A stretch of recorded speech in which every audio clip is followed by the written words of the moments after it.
Lieutenant Sarah Mitchell stood at attention in the pristine corridors of Naval Base Coronado, her uniform pressed to perfection.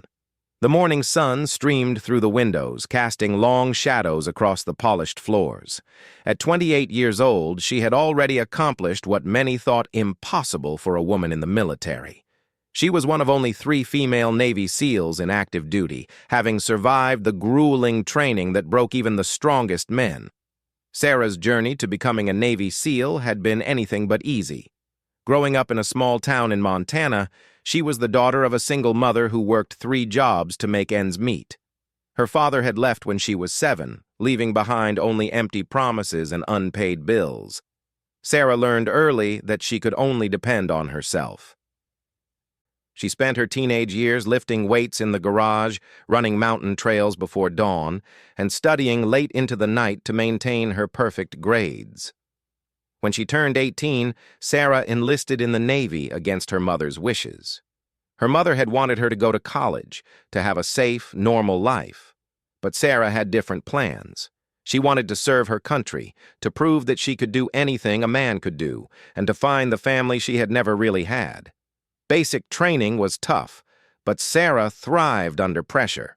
Her instructors noticed her exceptional physical conditioning and mental toughness. When the opportunity came to try out for SEAL training, she didn't hesitate. The statistics were against her from the start. Only about 25% of men who attempted SEAL training actually completed it. For women, the numbers were even worse. The training was brutal beyond imagination. 20-hour days, freezing ocean swims, carrying heavy boats over sand dunes, and constant mental challenges designed to break the weak. Many nights Sarah lay in her bunk with every muscle in her body screaming in pain, questioning whether she was crazy for putting herself through this torture. But each morning, she got up and did it again.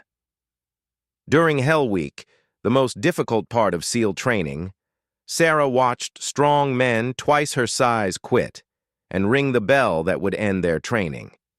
She was cold, exhausted, and pushed beyond what she thought were her limits. But she refused to give up. When her boat crew struggled to carry their heavy rubber boat during a beach run, Sarah picked up the slack. When others fell behind during the long swims in the Pacific Ocean, she stayed back to help them, even though it meant more time in the freezing water for her. Her instructors were impressed but cautious. They had seen tough recruits before, but Sarah was different. She didn't just endure the training, she excelled at it. Her marksmanship scores were among the highest in her class. Her underwater navigation skills were nearly perfect. And most importantly, she never left a teammate behind, no matter how much it cost her personally. After 18 months of intensive training, Sarah graduated as a Navy SEAL.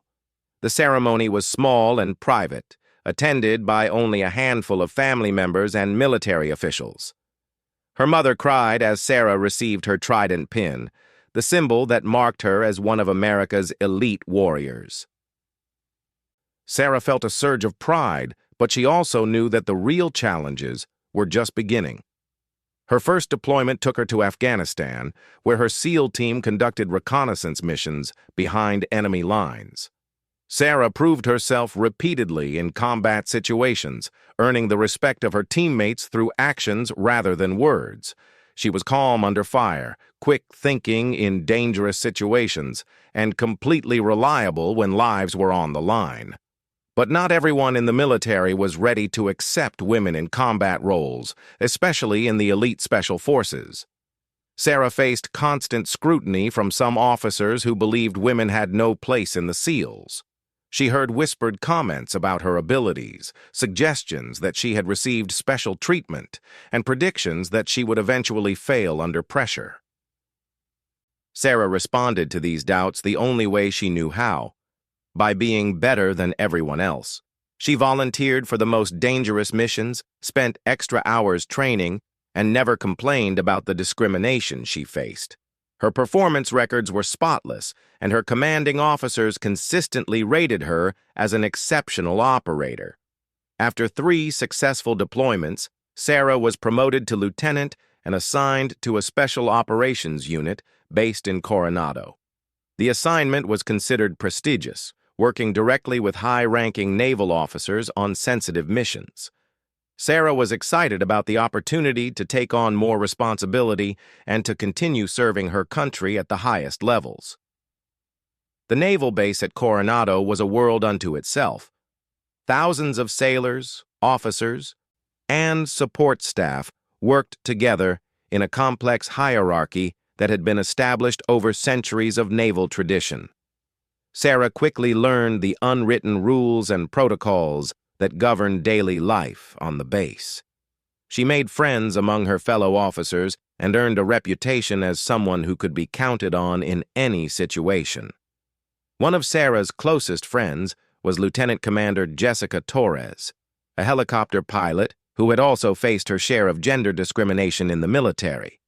The two women often met for coffee in the base cafeteria, sharing stories about their experiences and supporting each other through the challenges of military life. "You know, Sarah," Jessica said one morning as they sat overlooking the Pacific Ocean, "sometimes I wonder if it will ever get easier for women like us in the military." Sarah stirred her coffee thoughtfully. "I don't know if easier is the right word, but I think we're making it better for the women who come after us. Every mission we complete successfully, every barrier we break down, it makes it a little bit easier for the next person." Jessica smiled. "You always were the optimist. I admire that about you." Sarah laughed. "My mother would be surprised to hear you call me an optimist. She always said I was too serious for my own good." "Well, you have to be serious in our line of work. Lives depend on it." Sarah nodded, thinking about the weight of responsibility that came with her job. As a Navy SEAL, she was expected to be ready for anything at any moment. Her training had prepared her for combat, for survival in hostile environments, and for making life-or-death decisions under extreme pressure. What her training hadn't prepared her for was the politics and prejudice that existed within the military hierarchy itself. Sarah was about to learn that sometimes the greatest threats came not from enemy combatants, but from people who were supposed to be on the same side. The trouble began on a Tuesday morning in late September. Admiral Richard Blackwood had just been assigned to oversee special operations at Naval Base Coronado. He was a traditional officer, 62 years old, with 38 years of naval service behind him. Admiral Blackwood had earned his stars through conventional naval warfare and had strong opinions about maintaining military traditions. Admiral Blackwood came from an era when women served in support roles, not in combat positions. He had opposed the integration of women into special forces units and made no secret of his beliefs. In his view, allowing women into the Navy SEALs was a dangerous experiment that weakened the military's effectiveness. Sarah first encountered Admiral Blackwood during a routine briefing about upcoming missions. The meeting was held in a conference room overlooking the training facilities where new SEAL candidates were going through their morning exercises. Sarah arrived early, as was her habit, and took a seat near the middle of the table. When Admiral Blackwood entered the room, his presence commanded immediate attention. He was a tall man with silver hair and piercing gray eyes that seemed to take in every detail. He wore his uniform with the precision of someone who had spent decades in military service, and his chest displayed ribbons and medals from various conflicts and commendations. The briefing covered several topics, including budget allocations, personnel assignments, and upcoming training exercises. Sarah listened carefully, taking notes and occasionally asking questions about mission parameters and resource requirements. Her questions were professional and well-informed, drawing on her years of operational experience. Admiral Blackwood noticed Sarah's participation but said nothing during the meeting. However, she could feel his eyes on her whenever she spoke, and his expression suggested he was not pleased with her presence. After the briefing, most of the officers filed out of the room quickly, eager to return to their duties. Sarah was gathering her papers when Admiral Blackwood approached her. "Lieutenant Mitchell." "Isn't it?" he said, his voice carrying the authority of decades in command. "Yes, sir," Sarah replied, standing at attention. I've been reviewing your file. Quite unusual for someone in your position." Sarah wasn't sure if that was meant as a compliment or criticism, so she simply responded, "Thank you, sir." Admiral Blackwood studied her for a long moment. "Tell me, Lieutenant, do you really think you belong in the SEALs?" The question caught Sarah off guard. It was direct and challenging in a way that felt more personal than professional. "Sir, I completed the same training as every other SEAL, passed the same tests, and served in the same combat situations. My performance records speak for themselves." "Performance records," Admiral Blackwood repeated, as if the words left a bad taste in his mouth. "Numbers on paper don't tell the whole story, Lieutenant. The SEALs have maintained their elite status for decades because of standards that shouldn't be compromised for the sake of political correctness." Sarah felt her jaw tighten, but she kept her voice steady. "Sir, I haven't asked for any special treatment, and I haven't received any. I earned my place in the SEALs the same way every man here did." "Did you really?" Admiral Blackwood stepped closer, his voice dropping to a more menacing tone. "Or did the standards get quietly lowered to make sure you could pass? Did your instructors go easier on you because failing a woman would look bad for the Navy?" The accusations hit Sarah like physical blows. She had heard these whispers before, but no one had ever confronted her so directly, especially not someone of Admiral Blackwood's rank. She took a deep breath, drawing on her years of training to remain calm under pressure. "Sir, I can assure you that no special accommodations were made during my training.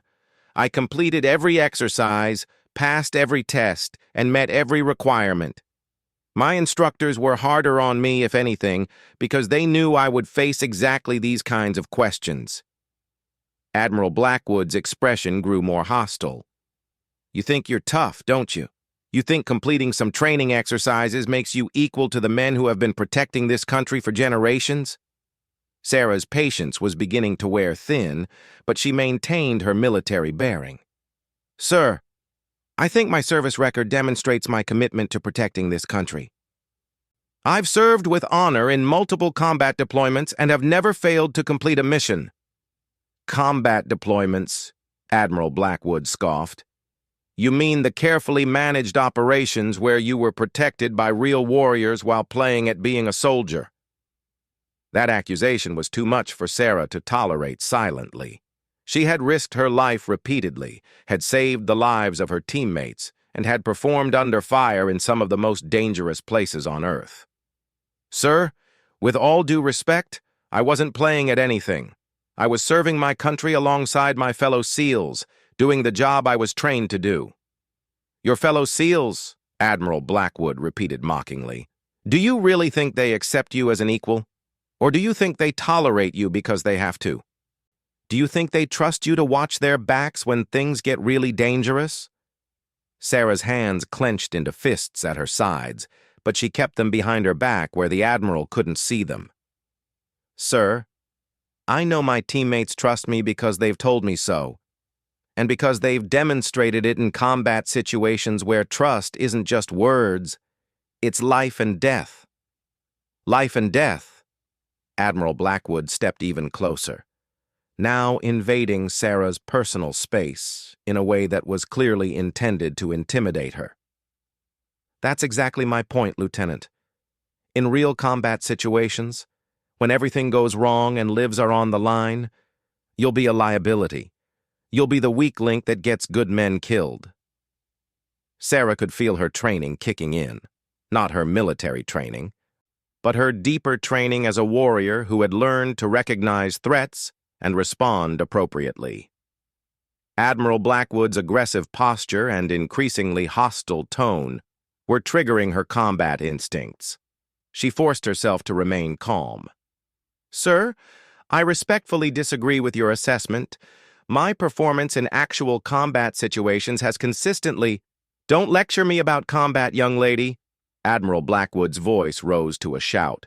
"I've been fighting wars since before you were born. I've seen real combat, not the sanitized operations you've participated in." The conference room fell silent except for the sound of Admiral Blackwood's heavy breathing. Sarah realized that other officers in nearby offices could probably hear the confrontation, and she was acutely aware that this situation was escalating beyond a simple disagreement about military policy. "Admiral," Sarah said quietly, "I think we should continue this conversation at another time when—" "We'll continue this conversation when I say we'll continue it," Admiral Blackwood interrupted. "You don't get to decide when this conversation is over. That's the problem with you people. You think you can do whatever you want without consequences." Sarah's training had taught her to recognize when a situation was becoming dangerous. Admiral Blackwood's behavior was no longer that of a professional military officer having a disagreement with a subordinate.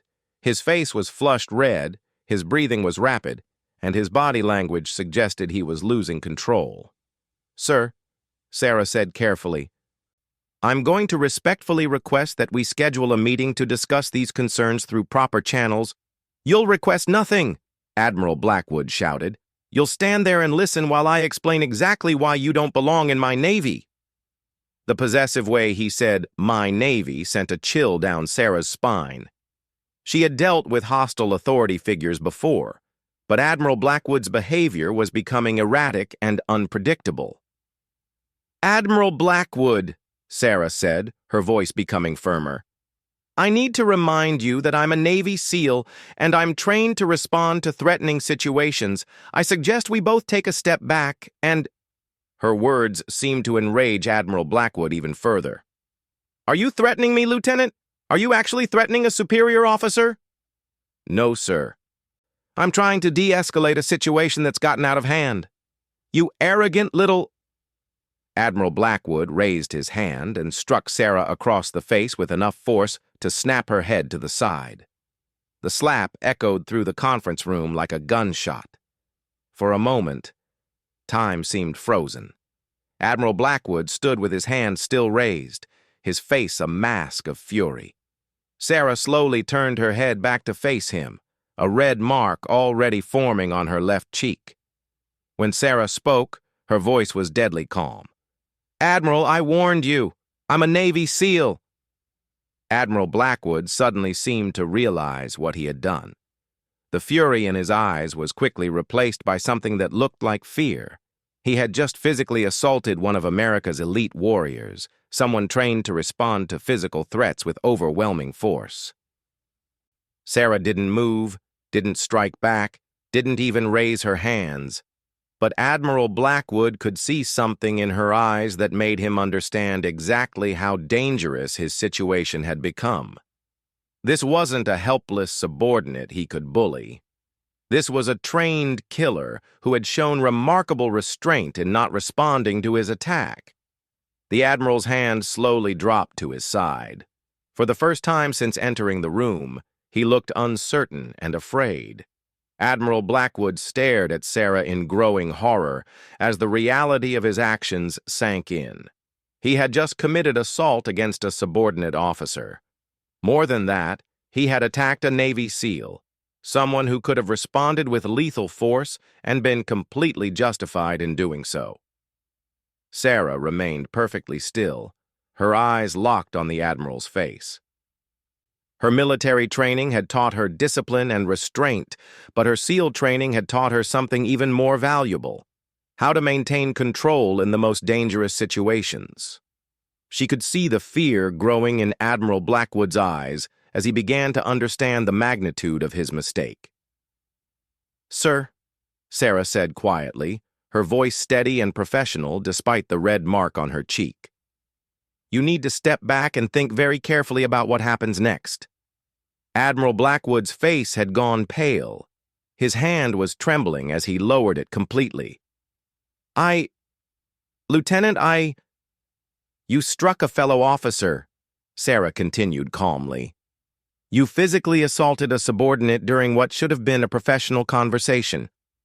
And you did it because you disagree with military policy that's already been decided by people much higher in rank than either of us."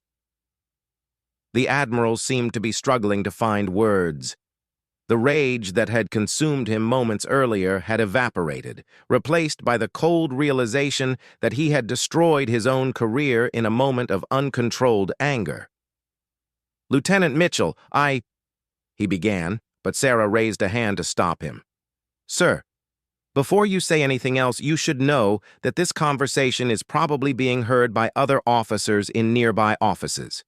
You should also know that there are security cameras in this room that record both audio and video. Whatever you say next will become part of the official record." Admiral Blackwood looked around the conference room as if seeing it for the first time. He had been so focused on intimidating Sarah that he had forgotten about the security measures that were standard in all sensitive areas of the base. Sarah took a small step back, maintaining eye contact with the Admiral. "Sir, I'm going to leave this room now. I suggest you use the time to consider how you want to handle this situation. You can report yourself to the base commander and face the consequences of your actions honestly. Or you can try to cover this up and make things much worse for yourself." "Wait!" Admiral Blackwood said desperately. "Lieutenant, surely we can work this out between us. I lost my temper. I admit that. But there's no need to involve other people in what was essentially a misunderstanding." Sarah shook her head slowly. "Sir, this wasn't a misunderstanding. This was assault. And I'm not just any officer you happen to hit. I'm a Navy SEAL who has sworn an oath to protect and defend. I can't ignore an attack by someone in a position of authority because doing so would send the message that such behavior is acceptable." The Admiral's shoulders sagged. "My career is over, isn't it?" "Sir, that decision isn't mine to make. That's up to the chain of command and the military justice system. But I will say this. Your career was over the moment you decided to settle a professional disagreement with violence." Sarah walked to the door, then paused and turned back to face Admiral Blackwood. "Sir, for what it's worth, I hope you learned something from this. The Navy is changing, and it's changing for the better. Women like me aren't going anywhere. We've earned our place, and we're going to keep serving with honor regardless of how some people feel about it." She left the conference room, closing the door quietly behind her. Admiral Blackwood stood alone, staring at the table where his career had just ended. Within an hour, the incident was reported to the base commander. Sarah had gone directly to her immediate superior, Lieutenant Commander Torres, who had insisted on accompanying her to make the formal report. The base commander, Captain Susan Davis, was a career naval officer who took allegations of assault very seriously. "Lieutenant Mitchell," Captain Davis said as they sat in her office, "I want you to know that this kind of behavior is completely unacceptable in the United States Navy. Admiral Blackwood's personal opinions about women in combat roles don't give him the right to assault fellow officers." "Thank you, ma'am," Sarah replied. "I just want to be clear that I didn't retaliate in any way. Despite my training, I felt it was important to handle this through proper channels." Captain Davis nodded approvingly. "Your restraint and professionalism in this situation reflect well on your training and your character. A lesser person might have responded with violence, which would have made this situation much more complicated. The investigation was swift and thorough. The security camera footage clearly showed Admiral Blackwood striking Sarah, and audio recordings captured his hostile and discriminatory comments. Several officers came forward to report that they had heard the confrontation and had been disturbed by Admiral Blackwood's unprofessional behavior. Admiral Blackwood was immediately relieved of his command and placed under investigation. He was confined to quarters pending the outcome of a court-martial. The charges against him included assault, conduct unbecoming an officer, and violation of the Navy's anti-discrimination policies. News of the incident spread quickly through the base and beyond. When the story reached the media, it became a national conversation about women in the military and the challenges they still faced. Sarah found herself thrust into the spotlight, which was uncomfortable for someone who preferred to let her actions speak louder than her words. 3 weeks after the incident, Admiral Blackwood's court-martial began. Sarah testified clearly and professionally about what had happened, sticking to the facts and avoiding any emotional appeals or inflammatory language. She described the Admiral's escalating hostility, his discriminatory comments, and the moment when he struck her.